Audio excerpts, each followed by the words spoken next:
Good evening, everyone, and welcome to 30 Minutes of Torah Study for the Torah portion of Yisro. When I was in yeshiva in Miami, we were all invited to a wedding. Now, we didn't really know the people that were making the wedding, but it's always a good idea to have a few yeshiva bachim around at a wedding. There's a little energy, a little dancing, a little excitement, adds to the party. Now, the band at this wedding was very, very good. Right? The band was called the Shlomi Dax Band. Shlomi Dax was a pretty popular Jewish singer and also performed at various weddings, but I had not really been that familiar with his work. So during part of the wedding, a whole group of people went over to the band and started shouting, "Vayichan, Vayichan, we want Vayichan." And I'm thinking to myself, what on earth is Vayichan? So I actually went over to Shlomi Dax and I asked him, I said, "What is this Vayichan that everyone's screaming at you to sing?" So he said that is the most popular song from his newest album, right? And that song is based on a verse from this week's Torah portion, which is the topic of tonight's class. The word Vayichan, right, describes the way that the Jewish people were camped at the foot of Mount Sinai as they prepared themselves to receive the Torah. Rashi comments on the word Vayichan, and this is what he says. "And Israel encamped there." The verse uses the singular form, denoting that they encamped there as one man with one heart. By contrast, all the other encampments were divided with complaints and with strife. So at first glance, this is a really beautiful idea. The Jewish people were united together because all too often, it's only when the Jewish people experience a tragedy that they come together and are united. But in day-to-day life, we're separate, we're divided, we're indifferent, and sometimes we're even fighting. So it's beautiful to read that when the Jewish people received the Torah, they were united like one man with one heart in a truly beautiful way at the foot of Mount Sinai, ready to get the Torah. However, if you think about this a little bit, does this really make sense? The Jewish people were preparing themselves to receive the Torah, and somehow they were all on the same page exactly, like one person with one heart. People are different, and it's a good thing that people are different, and people are going to prepare themselves and have something different in their mind and their heart before such a major event like receiving the Torah. It's not like the Torah says the Jewish people were like one man with one heart as they waited to receive lunch, right? It's not so complicated to prepare for lunch necessarily. But when it comes to something like the Torah, 613 mitzvahs that address every element and facet of life, it's only logical, it's only natural, it's only normal that people would approach the giving of the Torah, the receiving of the Torah, with their own unique spin, their own personal perspective. Yet somehow the Torah says the Jewish people were like one man with one heart. Look how the Rabbi asked this question. The question is, every Jew underwent an internal process to prepare themselves to receive the Torah. Naturally, each person underwent this process according to their individual nature, unique from anyone else. Accordingly, shouldn't the verse have stated, "And they encamped at the foot of the mountain," in the plural form? Avi and Nancy are two different people. So therefore, they're going to mentally and emotionally prepare themselves for receiving that Torah in their own unique individual way. Avi in his way, Nancy in her way. So why does the Torah says they were like one man with one heart? Seems to be hard to understand. Now, this expression of being united together, one man with one heart, Rashi uses in another circumstance, regarding not the unity of the Jewish people, but in this case, lahavdil, the unity of the Egyptians. The Egyptians are chasing down the Jewish people. They're upset, they're frustrated that they let the Jewish people go. They want them back. They chased the Jewish people united as one. Rashi says, the Egyptians were advancing after them. The Hebrew word noisea, traveling, is written in the singular to teach us that the Egyptians chased the Jews with one heart, like one person. Now, there's one difference. The difference between the way Rashi describes the unity of the Jewish people and the unity of the Egyptian people is the order. When it comes to the Jewish people, Rashi says they were like one man with one heart.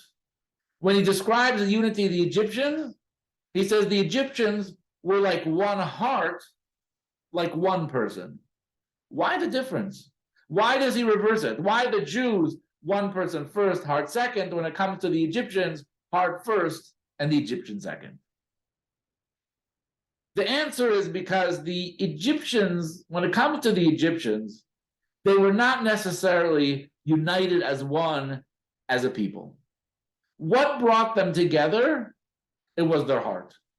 Because of the fact that they were all frustrated and angry and passionate about chasing down the Jewish people, therefore they became like one.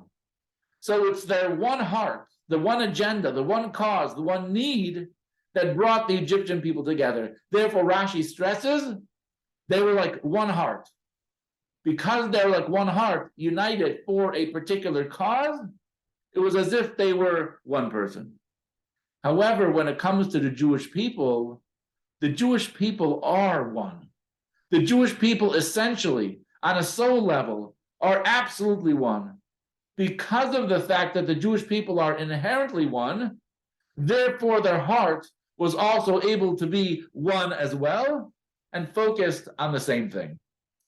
In the Rebbe's words, this is the difference between the one heart as one people of the Egyptians and the as one people with one heart of the Jews. For the Egyptians, the fact that they came together as one person was a symptom of their shared heart and the cause of chasing after the Jews. But as an Egyptian people, they were not as one at all. By contrast, in our Parsha, when speaking about the Jewish people, the unity of like one person is a result of the very fact that we are Jews, one person. But why is this the case? Why are we saying that inherently the Egyptians are separate people and needed a cause to unify them, while the Jewish people are essentially one people, one person, and therefore are going to be united in the cause as well? So we have an idea here from the Avnei Nezer.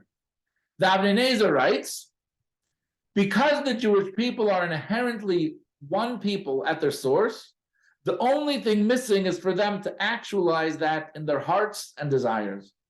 By contrast, the nations of the world are inherently fragmented, and it is only a mutual goal of desire to achieve something that can bring them together as one. Right? What does this mean? Right? The Sochachever Rebbe, right? The Avnei Nezer, what does he mean when he says that the nations of the world are somehow inherently fragmented, requiring some type of cause to unite them together?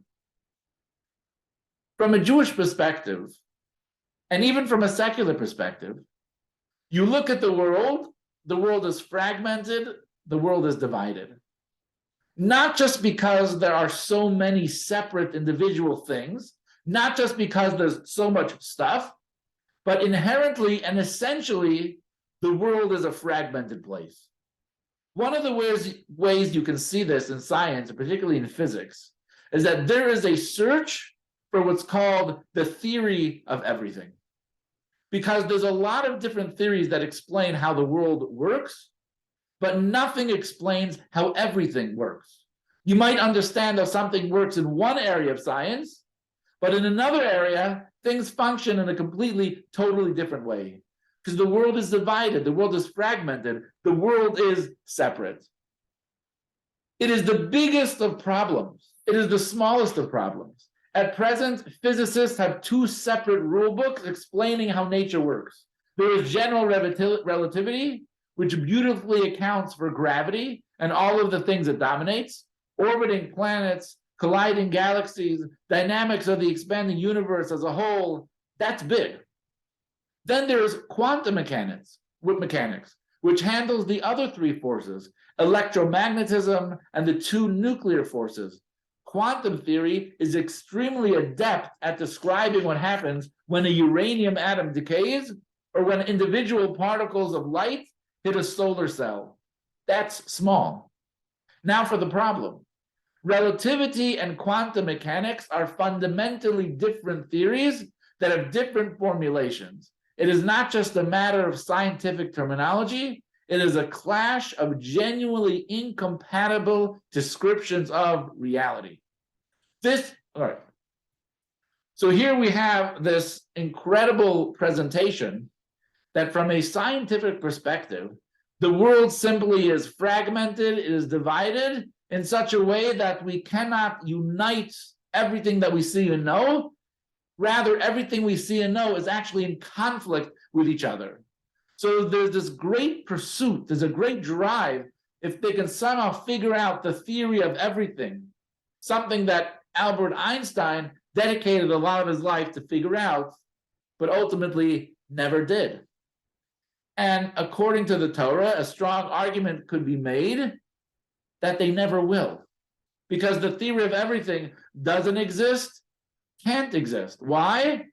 The Alter Rebbe writes in Tanya, this physical universe is the lowest of all of creation, about which it is stated, God's creations, in the plural form. For this physical world is full of negative forces that are called the public domain and the mountains of division. The Alter Rebbe writes that how did God create the world? Even though God is the ultimate unity, the world is a reflection of multiplicity. The world is a reflection of division. That is the very nature, the very character, the very makeup of the world and of existence. Therefore, this search, this pursuit for the theory of everything may not be coming anytime soon. However, Physicists teaches us that perhaps this theory of everything can actually be applied to some things that exist in the world.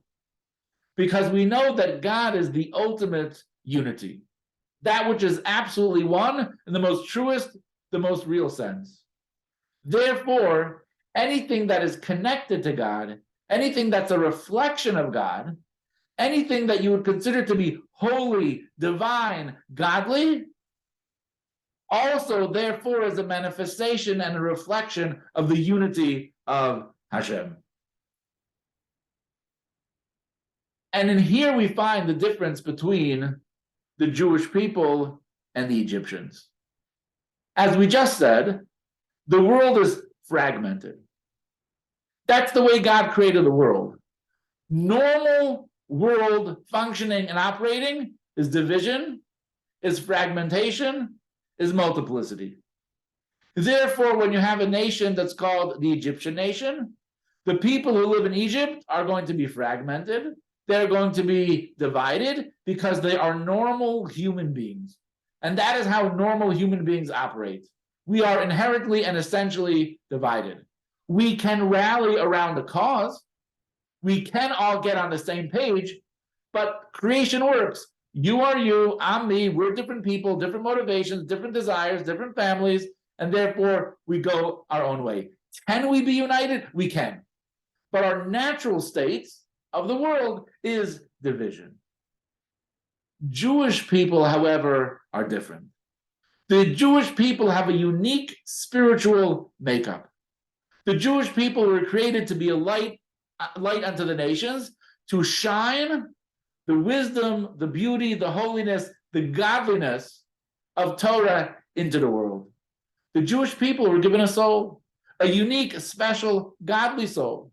Now, even though every human being is created in the image of God, which means every human being has a soul that is the spark of God, but the Jewish people have a unique Jewish soul, a unique spiritual identity, a unique spiritual reality, which, looking at the Jew from that perspective, the Jewish people are literally and truly one. On a core level, on a soul level, on an essential level, the Jewish people therefore are one. We don't need a cause to rally around to bring us together. We are inherently already automatically one. add this fact to the fact that when the Jewish people were standing at Mount Sinai, what were they standing there to do? They were standing there to receive the Torah. What is the Torah all about? The unity, the oneness of Hashem. There's nothing more holy, more godly, more divine than the Torah.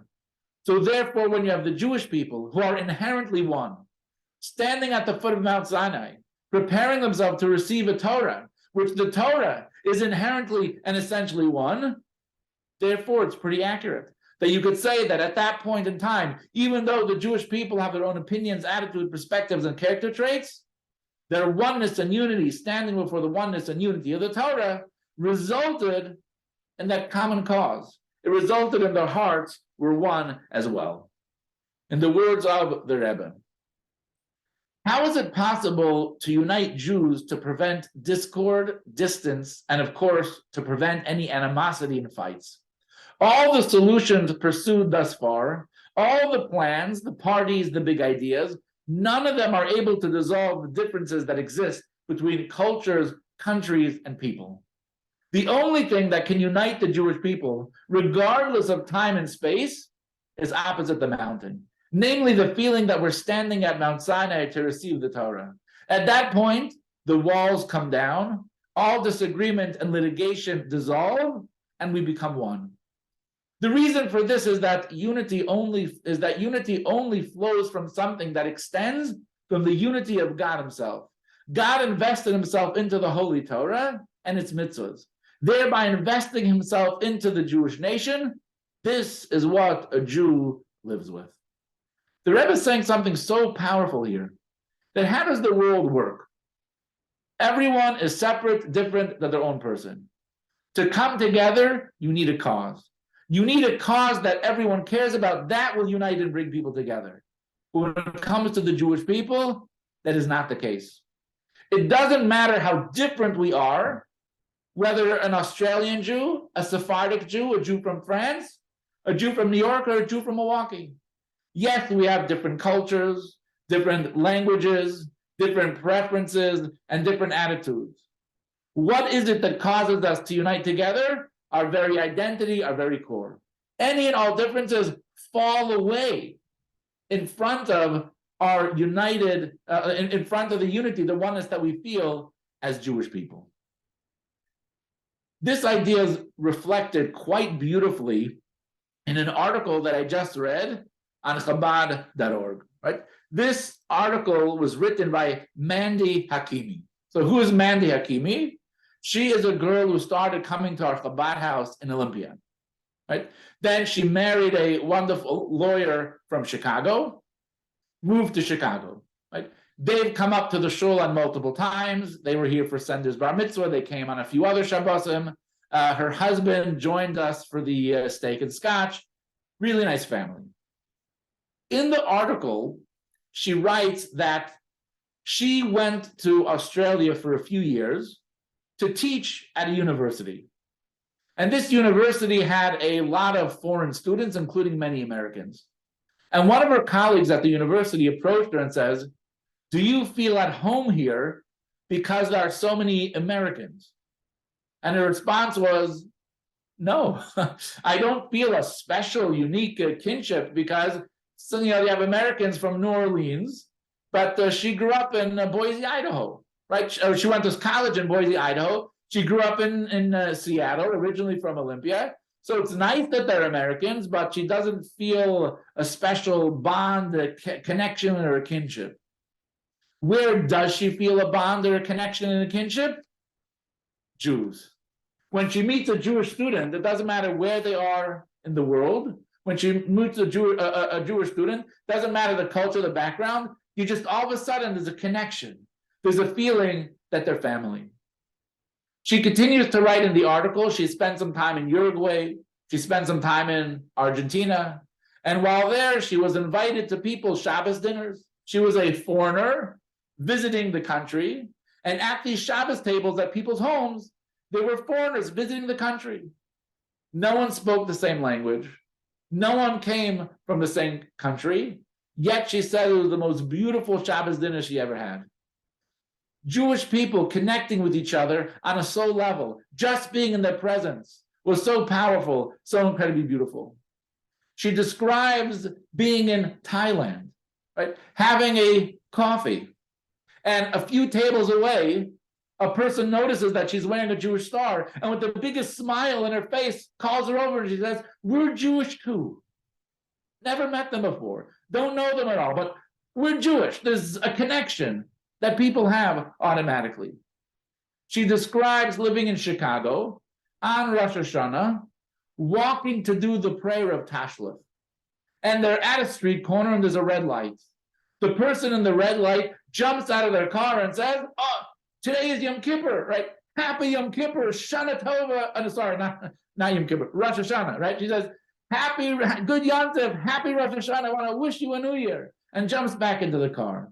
There's something that is so unique, that is something that is so special, right? That Jews have this unbelievable way to connect to each other, which is why Rashi says that at the stand when the Jews were sitting at Mount Sinai, they were like one person with one heart, because inherently we are one person. Therefore, we can rally around and connect over the relevant causes. So yes, in life, we have differences, we have disagreements, but at the end of the day, we have to push this aside, we have to set it aside and recognize the true unity that we really have with each other. When we do that, our heart will follow and we'll figure out other ways that we could work together in a more practical way for the benefit of the community. Thank you so much for joining us for 30 minutes of Torah study.